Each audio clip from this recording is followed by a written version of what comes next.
सनातन धर्म में बाएं हाथ से पूजा को अशुभ माना जाता है, लेकिन बिहार के भागलपुर में एक बहुत ही प्रसिद्ध पूजा जो बाएं हाथ से होती है, यह है मां मनसा की पूजा।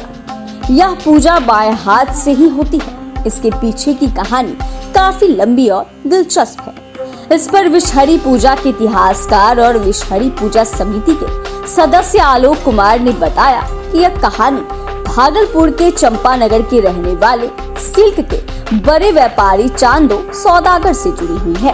तो चलिए आज हम आपको इस वीडियो में बताते हैं कि आखिर बाएं हाथ से होने वाली इस पूजा की क्या मान्यता है और इसके पीछे की दिलचस्प कहानी भी। दरअसल इतिहासकार आलोक कुमार ने बताया कि व्यापारी चांदो सौदागर बहुत बड़े शिव भक्त थे। वह भगवान शिव की पूजा करते थे, लेकिन मां विषहरी ने अपनी भी पूजा करने को कहा, जिस पर चांदो सौदागर तैयार नहीं हुआ। विषहरी भगवान शिव की पुत्री थी। अपने पिता को यह बात बताई। भगवान शिव ने अपनी पुत्री को कहा कि तुम्हारी पूजा चांदो सौदागर ही कर सकता है। जब इसको पूजा करने के लिए कहा गया तो वह मना कर दिया। तभी इसके 6 बेटे को त्रिवेणी गंगा घाट पर डुबाकर मार दिया गया। उसके बाद उसका एक बेटा बला लखेंद्र बचा। उसकी शादी बहुला से हुई। अपने 7वें पुत्र को बचाने के लिए उन्होंने लोहे का शयन कक्ष बनवाया, लेकिन उसमें भी विषहरी प्रवेश कर गई थी। अंत में उसे भी डस लिया। फिर लखेंद्र की मौत हो गई। उसके बाद चांदो सौदागर पूजा को तैयार हुआ, लेकिन उसने एक शर्त रखा कि पूजा बाएं हाथ से करेंगे, जिसके बाद आज तक बाएं हाथ से ही उनकी पूजा होती है।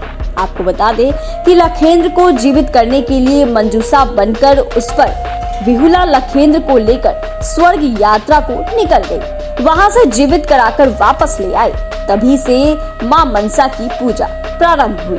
दरअसल आलोक कुमार का तो यह भी कहना है कि कल से मां मनसा की पूजा प्रारंभ है और 9 बजे से उनको डलिया चढ़ना प्रारंभ हो जाएगा।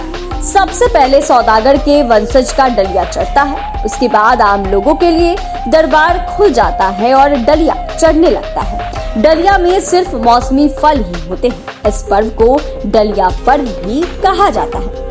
ऐसा भी कहा जाता है जब बिहुला अपने पति को जीवित कराने जा रही थी, तभी उसकी सास ने कहा था कि तुम क्या जीवित करा पाएगी, तुम डर के और उसे गंगा में फेंक देगी, डोम से शादी कर लेगी। उसी दौरान जब अपने पति को जीवित कर वापस लौटी तो अपने सास की बात मानने के लिए पति पत्नी ने डलिया बिनना शुरू कर दिया। सोने के परात को छोड़कर उसी डलिया में बिहुला के सास ने विषहरी को भोग लगाया था। तभी से डलिया में ही भोग लगाने जाने की परंपरा है और तभी से इस डलिया पर्व के नाम से जाना जाता है और इसमें मौसमी फल चढ़ाया जाता है।